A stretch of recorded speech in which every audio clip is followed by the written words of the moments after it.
Buenos días, bienvenidos a nuestra escuela, Mundo Montessori.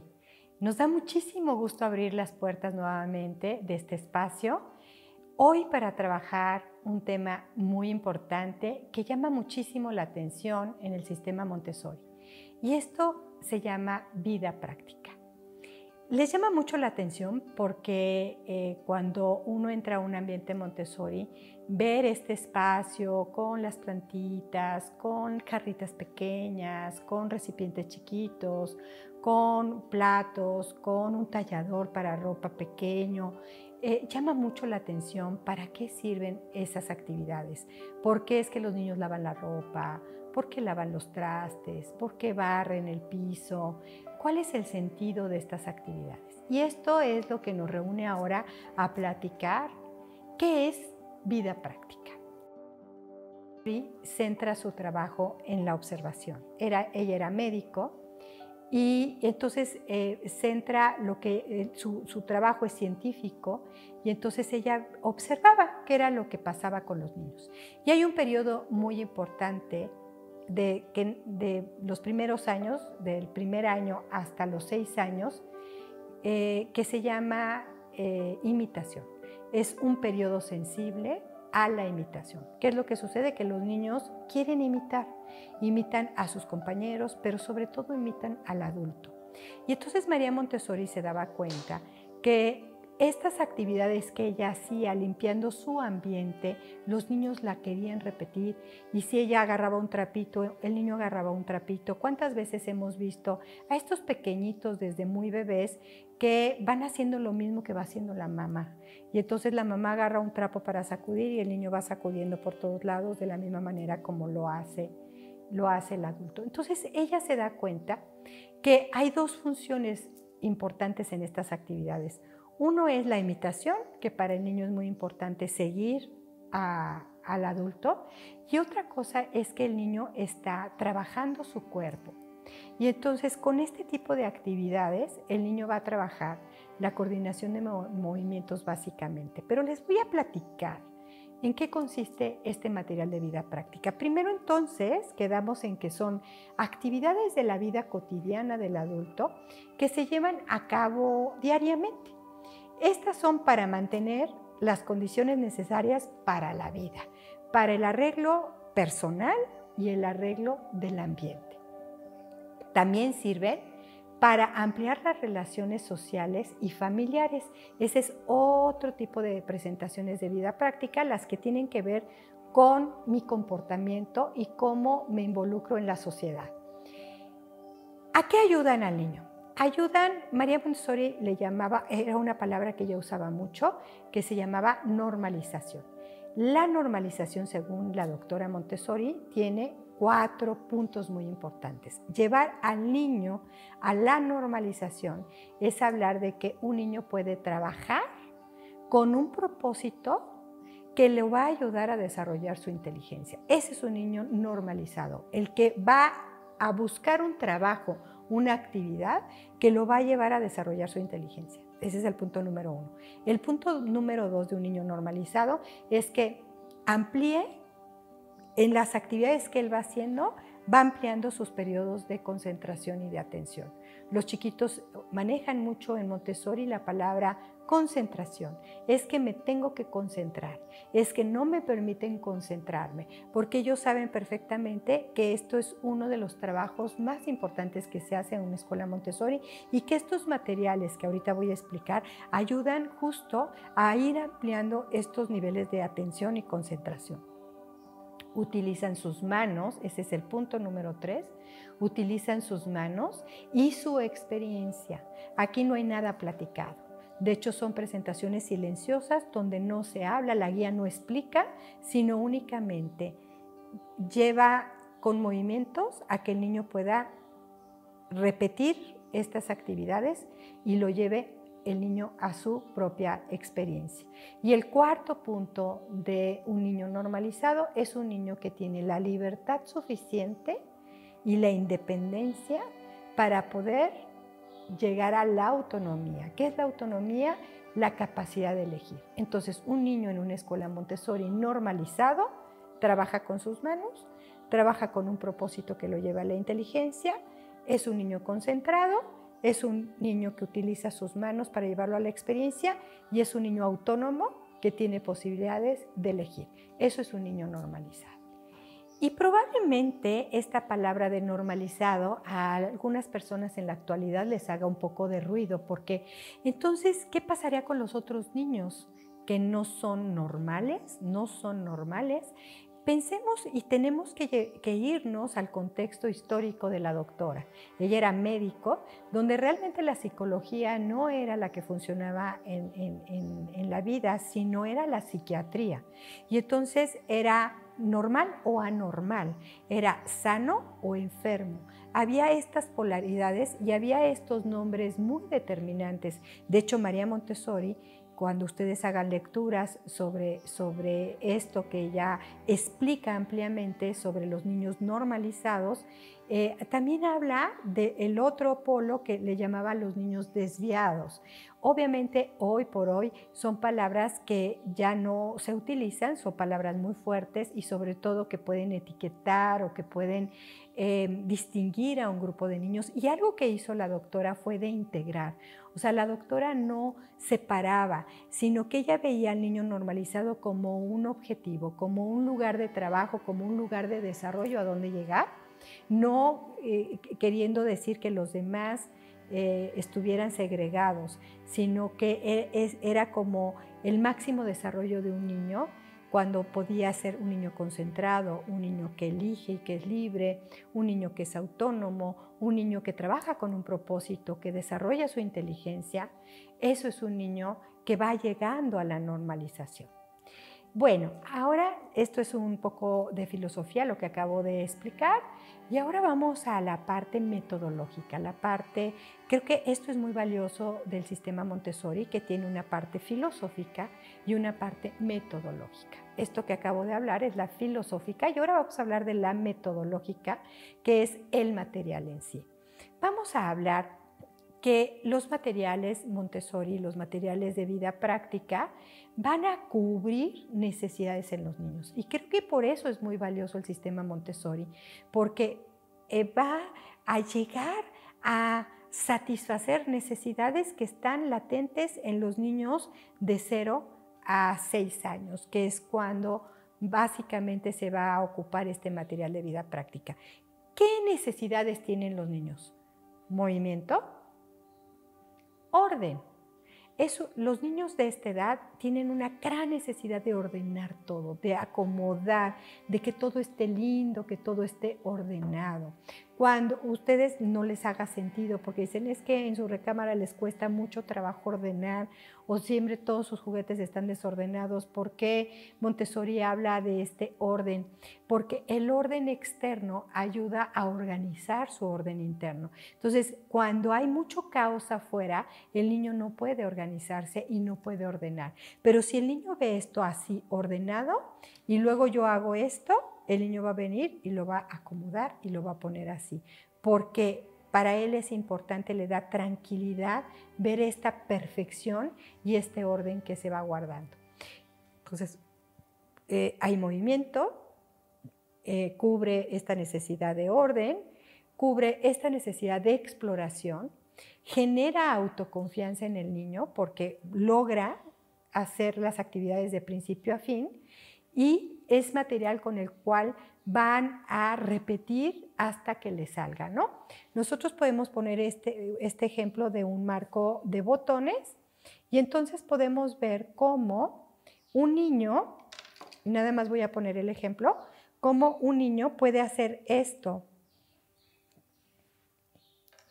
en sus primeras ocasiones donde haga este marco y lo va a ir a guardar porque ya lo abrochó, pero algo le dice que no está correcto porque le quedó un botón. Algo importante es que el material Montessori tiene un control de error. ¿Qué quiere decir? Que no tiene que venir un adulto a decirle te salió mal, sino que le sobró un botón y este sería el control de error. Y entonces el niño lo va a ir a guardar porque ya no supo cómo resolver este problema que que se le está presentando, lo va a ir a guardar, pero en su inconsciente va a quedar esto como imperfecto.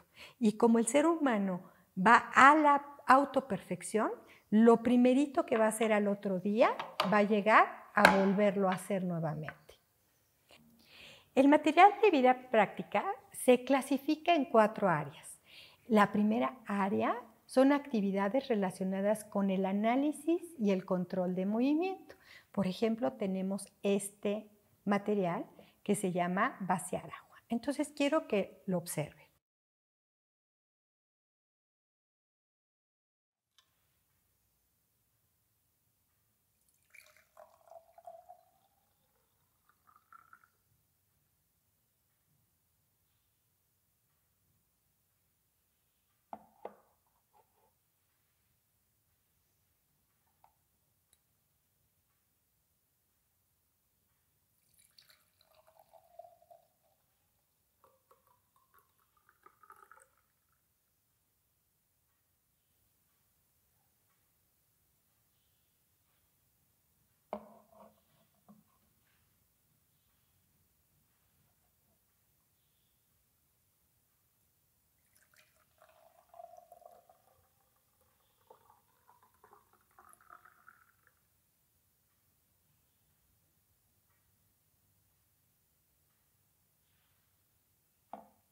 Si se fijan, es movimientos pausados, no hay absolutamente nada de lenguaje. Cuando el niño termina de trabajar con este material, se sacan las jarritas de la charola y se secan las gotas de agua que hayan quedado en la charola. Las charolas sirven para contener el ejercicio, para que el trabajo se realice dentro de las charolas y en lugar de mojar toda la mesa, porque el niño está coordinando sus movimientos y es factible que el niño tire agua. La va a tirar dentro de la charola y no la va a tirar en la mesa o en el piso. Estos materiales de coordinación de movimientos, si se fijan, pues es desde la fuerza que debe de tener su mano para tomar la jarra y utilizar las 2 manos, ¿no? Y verter y el tiempo, el sonido que hace el agua. Todo esto va a invitar al niño a la repetición. Y hay niños que lo hacen 7, 10 veces, 20 veces, que se la pueden pasar 1 hora vaciando agua de un lado a otro, limpiando las gotitas que quedan. Y vienen todos los días y lo hacen y lo vuelven a hacer. ¿Por qué? Porque es un material que invita a la concentración, a un propósito inteligente, a la coordinación de movimientos, a la repetición, a la perfección, todo lo que un solo material puede hacer. Hay otro material, hay otra actividad, por ejemplo, de coordinación de movimientos que se utiliza en Montessori que se llama caminar en la línea, en la cual vamos a ponerles ahorita un pequeño video sobre unos minutitos solamente sobre este ejercicio para que ustedes lo puedan ver, cómo los niños del mundo, ella observaba que todos los niños a determinada edad van a seguir una línea que vean en el piso de gallo-gallina, una banqueta, una línea. Y entonces ella veía esta actividad que hacían los niños en cualquier parte del mundo y entonces se dio cuenta que lo que el niño estaba buscando es esta perfección de su movimiento. Ya sé caminar, pero cuando yo voy gallo-gallina sin salirme de una raya, de una línea, y voy cargando una jarrita con agua mientras voy caminando o voy con un costalito en el cabello o con una campana sin que suene la campana, esto se llama perfeccionamiento del movimiento. Y esto es lo que hace esta primer clasificación del material Montessori, el análisis y control del movimiento. Segunda característica del material Montessori, cuidado del ambiente. Estos ejercicios, como puede ser barrer el piso, como puede ser lavar un pizarrón cuando se haya utilizado, lavar los trastes, lavar la ropa, que ahora pueden observar, por ejemplo, aquel material de allá de lavar los trastes. Ahí está el fregadero donde ustedes pueden ver cómo los niños lavan trastes y pueden observar todos los pasos que pueden seguir. Abajo en la cortinita están los trastes que se utilizan para que los niños los puedan lavar. Y todos estos ejercicios es para cuidado del ambiente, pero además para que sigan pasos para generar un orden. Este material de lavar los trastes, por ejemplo, tiene aproximadamente 10 pasos, desde que el niño se pone la bata, pone agua en el recipiente, pone jabón en la esponja, jabona, enjuaga, escurre, seca y guarda. Enjabona, enjuaga, escurre, seca, guarda, enjabona, etc. Este proceso y esta secuencia va a generar un orden mental. Aquí, en este momento, tengo un ejercicio para explicar de cuidado del ambiente, que es el cuidado, por ejemplo, de una plantita. Entonces, tenemos aquí una plantita y tenemos nuestro material. Y de esta manera se hace.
Se invita al niño a que lo haga él y cuando se termina, se regresa todo a su lugar. Y entonces este es un ejercicio de cuidado del ambiente. Nuevamente podemos observar cómo hay silencio, cómo hay pasos y cómo vamos haciendo esto con pausas. Se hace un movimiento y se pausa, se hace otro movimiento y se pausa, para que entonces el niño ponga toda la atención en esta secuencia que él tiene que seguir.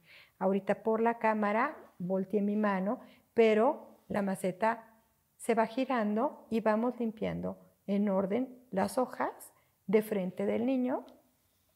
Giramos y limpiamos las que están frente al niño. Giramos y volvemos a limpiar hasta que todas las hojitas quedan listas y limpias. Esta es la segunda clasificación. Tercera clasificación es cuidado de la persona. Entonces, en el cuidado de la persona, pues hay varios ejercicios como el ejercicio de lavar las manos que tenemos acá de este lado, donde también podemos ver cómo hay una serie de pasos en esos. Va por agua, se pone la bata primero, va por agua, moja sus manitas en el agua, se pone jabón, hay un pequeño cepillo para quitar la mugre de las uñas y cuando ha terminado se seca con la toalla y después va a vaciar el agua enjabonada en la cubeta para llevarla a tirar y con la jerga seca las gotas de agua que haya quedado en la mesa. Pero aquí tenemos otro ejercicio que son los marcos de vestir y entonces les voy a enseñar la presentación de este ejercicio.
Nuevamente, cada movimiento haces una pausa.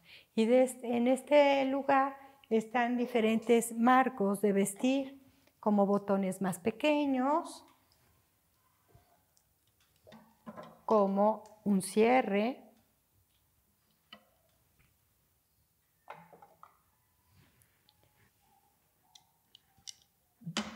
broches de presión,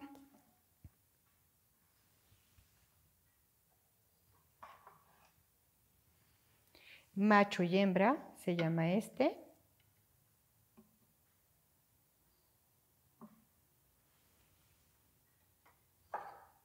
Agujetas.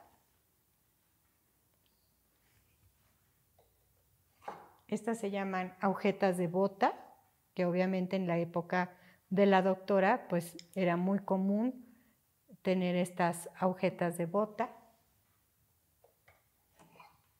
Moños. Seguros.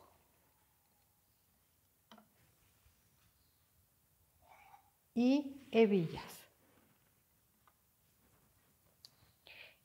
Es un ejemplo de algunos materiales que se usan para el cuidado de la persona. Y el cuarto punto, la cuarta clasificación del material de vida práctica se llama gracia y cortesía. Y gracia y cortesía son los ejercicios cotidianos que van a ayudarle al niño a mantener las relaciones sociales, como por ejemplo toser. Aquí tenemos, por ejemplo, una fotografía de un niño que está mostrando de qué manera se tose. Esto se da con un ejercicio de gracia y cortesía. Aquí hay una fotografía que va a reafirmar una lección de gracia y cortesía. La lección, por ejemplo, para toser de manera adecuada es, tengo al grupo de niños y les digo, ahora es muy importante que aprendamos a toser cuando estemos con otras personas, porque por medio de la saliva podemos contagiar a otras personas cuando tosemos. Hoy les voy a mostrar de qué manera se tose cuando tengamos ganas de toser.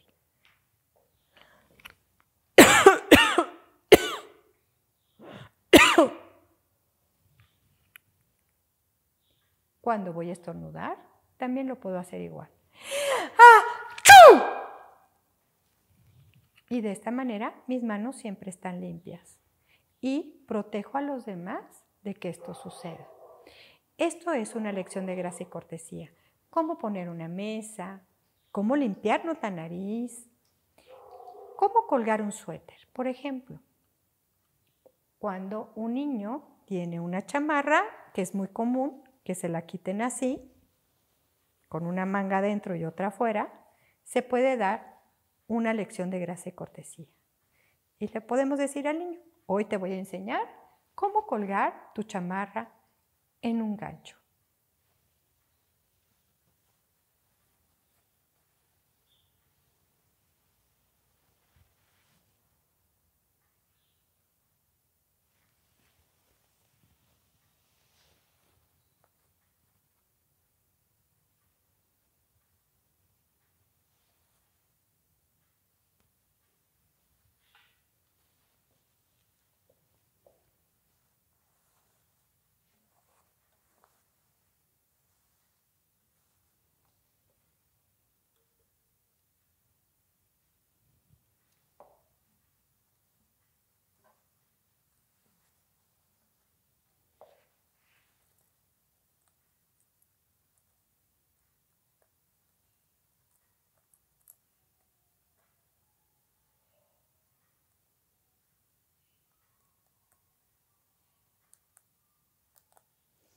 Esto no importa, ¿verdad?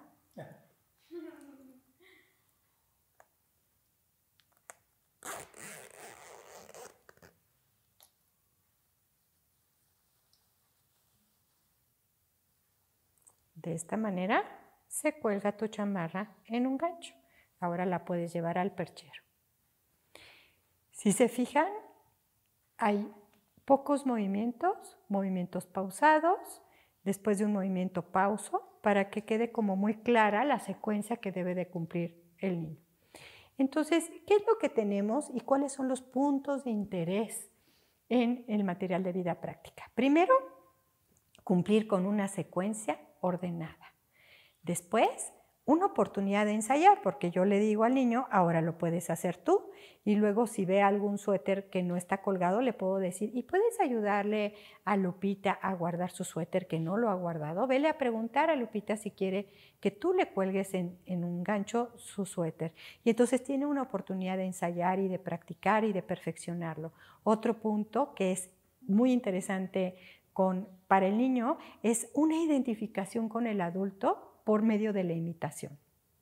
Hay esta situación de empatía, de identificación con el adulto, de me identifico como humano, como persona, de persona a persona, por medio de la imitación. Nuestra meta del material de vida práctica no es únicamente hacer estos ejercicios aislados, sino llevar a los niños a adaptarse a la vida misma, a la vida real. Entonces, estos son materiales básicos que la doctora ingenió para trabajar estos puntos, pero si hay un niño que vive en Canadá, pues necesita un ejercicio de vida práctica para sacudir la nieve de su saco para entrar al ambiente, para quitarse las botas y cambiarse de zapatos porque trae nieve. Para limpiar necesitará un rastrillo pequeño, un recogedor especial para recoger la nieve que esté a la entrada de su ambiente, a la entrada de su casa. Entonces, vamos a utilizar materiales de vida práctica para la vida misma. Por ejemplo, nosotros tenemos este que es diferente, que no siempre hay en un ambiente Montessori, y que es rallar jabón, porque utilizamos este jabón, la ralladura de este jabón, para hacer el jabón de lavar los trastes. Y entonces a los niños les gusta mucho y trabajamos la parte de coordinación de movimientos. Entonces tenemos con el rallador, este es un rallador que no los lastima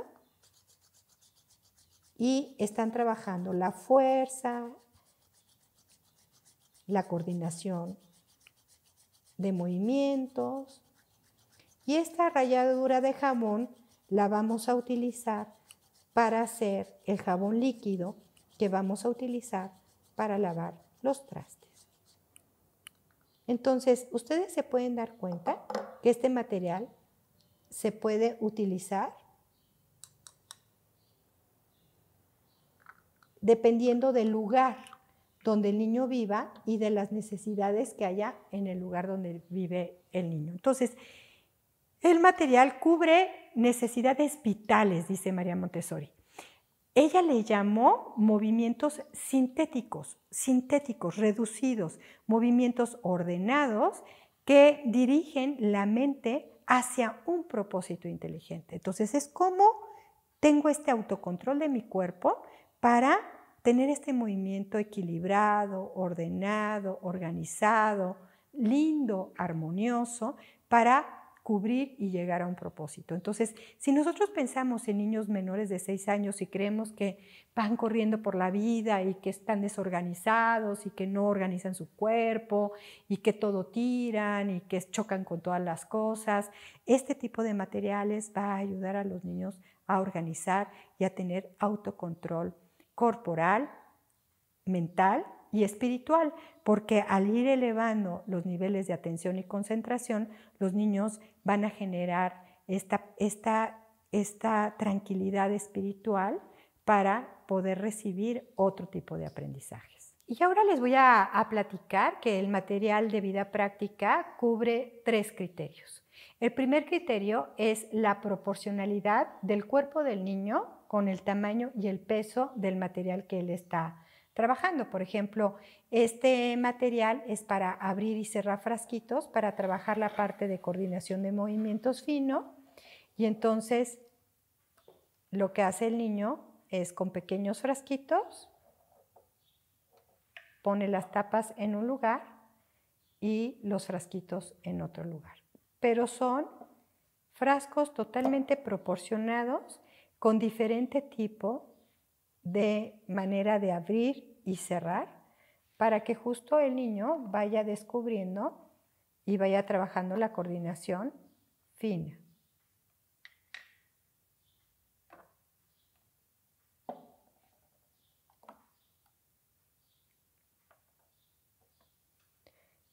Con este material se va a trabajar también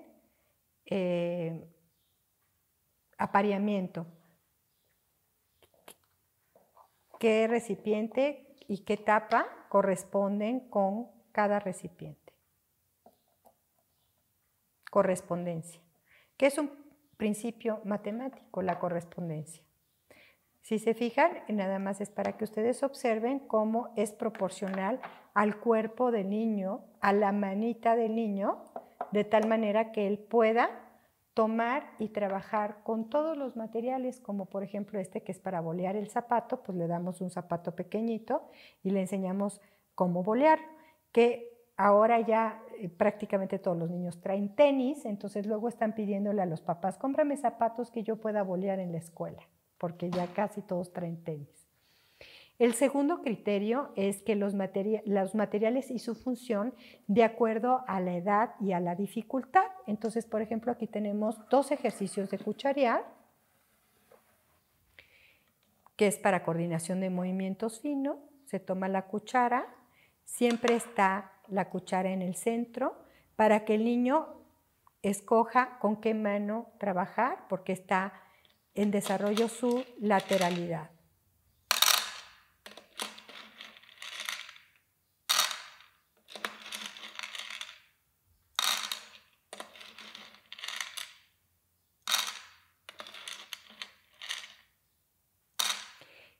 Pero luego tenemos este otro ejercicio, que es un ejercicio siguiente, donde entonces es más avanzado y entonces el niño tiene que concentrarse muchísimo para ir vaciando bolita por bolita.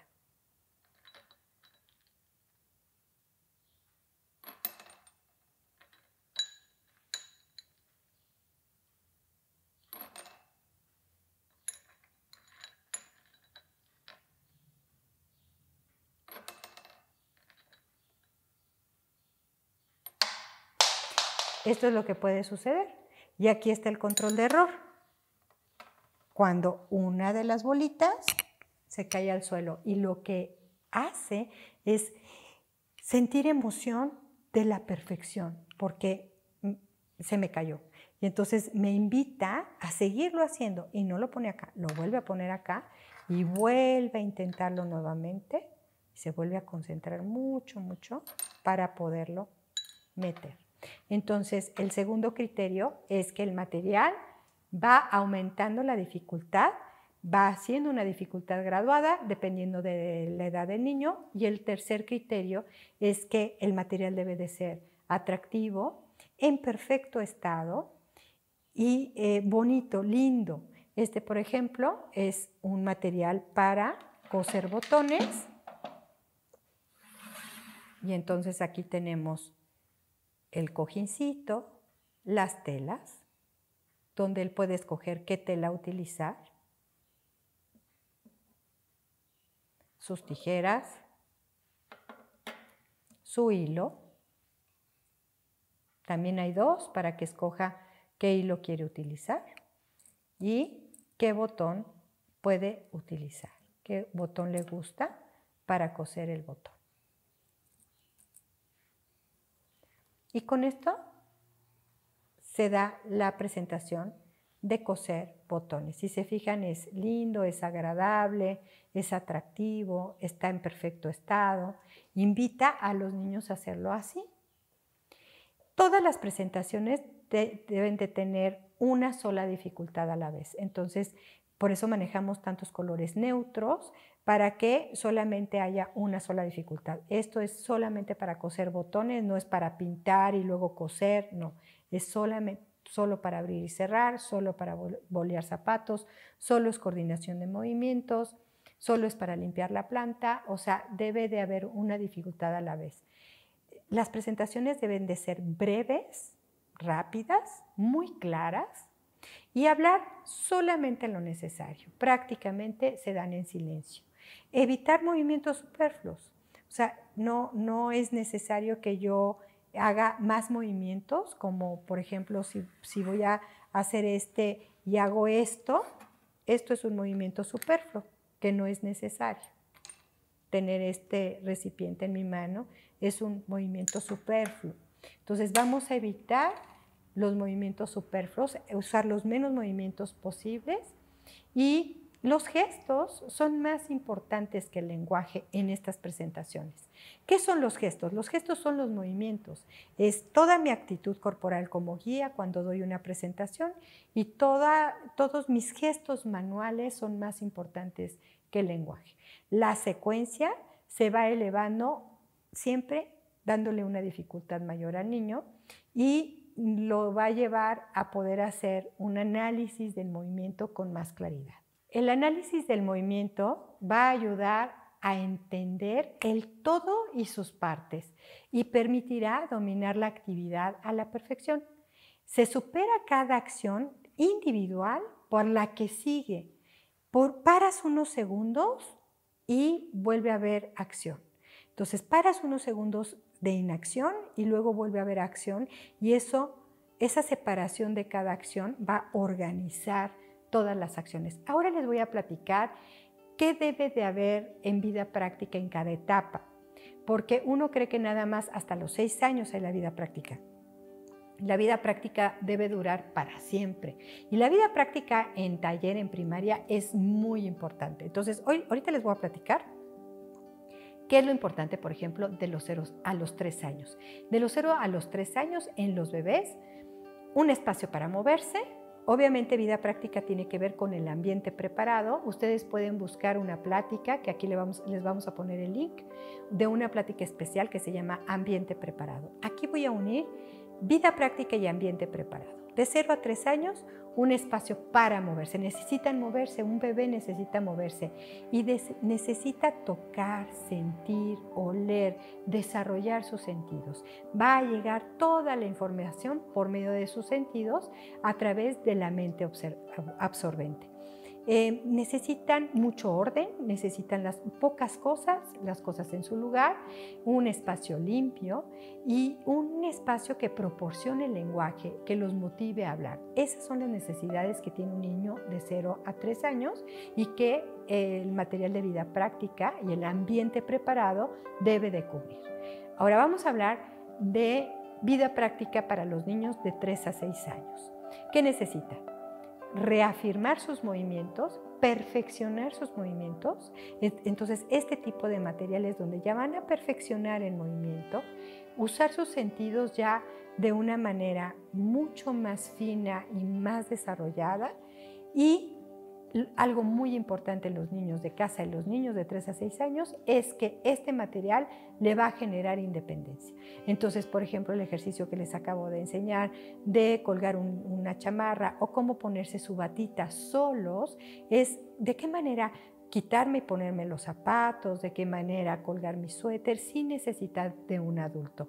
Que debe de haber una independencia física, porque para que pueda haber autonomía necesitamos primero independencia física, que promueva la relación con los demás, que ayude a que el niño aprenda a socializar y aprenda a estar en convivencia con un grupo de niños o de personas sin violentar a los demás. Que haya una clasificación sensorial de su medio ambiente. A través de estos materiales el niño va a empezar a clasificar, porque todas las impresiones llegan antes de los 3 años agolpadas. El niño solo va a absorber, y a partir de los 3, de 3 a 6 años, el niño va a clasificar por medio de sus sentidos. Pues fíjense que ahora vamos a hablar de los niños de 6 a 12 años. ¿Cómo es la vida práctica? ¿Y cómo es el ambiente preparado? Bueno, pues ¿qué creen? El ambiente son 2 en los niños de 6 a 12 años. Necesitan un ambiente dentro del salón que van a cuidar, pero también vamos a hablar del ambiente externo al salón de clases. Hay que guiar al niño para que se ordene exterior y lleve los aprendizajes a la vida. O sea, todo lo que los niños hacen en la vida práctica en su escuela deben de servirle para preparar una sopa en su casa, para ayudar a hacer un agua de limón, para ayudar a separar la ropa sucia de la limpia o la limpia, doblarla y poderla guardar. O sea, todo lo que ellos han aprendido en la escuela los tiene que llevar a la vida cotidiana. En el niño de 6 a 12 años necesitan provocar la relación con los otros y el trabajo individual. Entonces, estoy conmigo mismo, pero estoy en contacto con el otro. Entonces, todo lo que yo hago de manera individual, como coser un botón, voy a poderlo poner al servicio del otro. Y entonces le puedo decir a un niño, yo te coso tu botón de tu bata que se te cayó. Yo te puedo coser, porque yo ya sé coser. Y entonces todo lo que yo hago va a ir al servicio del otro. Son niños que en su ambiente necesitan muchísimos libros de consulta porque ya se abre su mente de este ambiente tan cuidado y tan protegido a el exterior. Entonces, afuera hay muchísimo conocimiento y ¿cuál es la llave del conocimiento exterior? Los libros. Entonces necesitan muchos libros de consulta que les generen, por supuesto, independencia mental. O sea, ¿cuál es la independencia mental? Le llamamos autonomía. Cuando un niño entonces ya es capaz de empezar a tomar decisiones, no nada más lo sé hacer solo, sino que puedo tomar decisiones de para qué, cómo y para qué quiero coser un botón o aprender a coser un botón. ¿Qué quiere decir? Que el niño toma decisiones. Es basado en la conciencia de las situaciones. Algo que suceda, yo desde la vida práctica puedo emplear la vida práctica para resolver los problemas de las situaciones que la vida me va presentando. Aprender las reglas del exterior, como cómo caminar en la calle, cómo cruzar una calle, cómo me puedo comportar en un restaurante, cómo puedo dejar a una niña que pase delante de mí, cómo caminar sobre una calle cuando voy con otras personas. Debe de haber que la vida práctica les sirva para orientarse en el espacio. Por ejemplo, son niños que ya pueden ver mapas, que ya pueden pedir ayuda, que pueden pedir ayuda en la calle, que pueden resolver un mapa y llegar a los lugares con un mapa.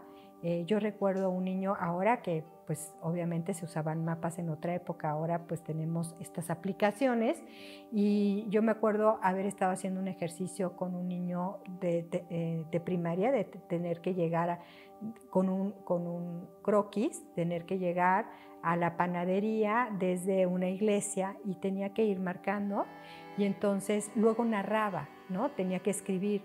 En la primera calle doy vuelta a la derecha, en la segunda calle doy vuelta a la izquierda y entonces decía el lenguaje como, y al llegar a la rotonda, tomas la segunda salida. Y esto es lo que ellos ya están escuchando, ya no leen mapas, pero ya están escuchando el Waze y entonces tomas la rotonda y en la segunda salida sales a la derecha, ¿no? Estos niños a través de la vida práctica pueden ya tener una planeación y una organización de sus trabajos y de sus proyectos. Entonces aquí se genera ya mucha responsabilidad.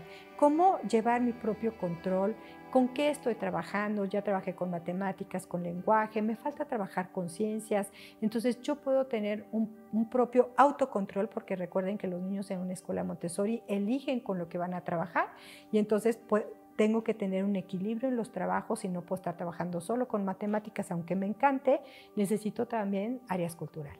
Y de esta manera, pues seguiría entonces la vida práctica en el adolescente y en el adulto. Nosotros como adultos todavía utilizamos la vida práctica. Estas formas y estas actividades que hacemos en la vida cotidiana que están organizados, secuenciados y que nos van a ayudar a vivir y a convivir de una manera más armónica. Y decía María Montessori, lo que se está formando son seres independientes a través de la libertad y del conocimiento. Y bueno, yo espero que les haya sido de utilidad conocer el material de vida práctica, que es una maravilla verlo trabajar con los niños. Y cierro con una frase de la doctora María Montessori. Y dice así: debemos entender que los ejercicios de vida práctica son necesarios para el desarrollo armonioso de la parte motora y psíquica del individuo. El individuo se convierte en una unidad, de manera que un movimiento no es solo de la mano, sino de la persona en conjunto que construye su personalidad. Muchas gracias.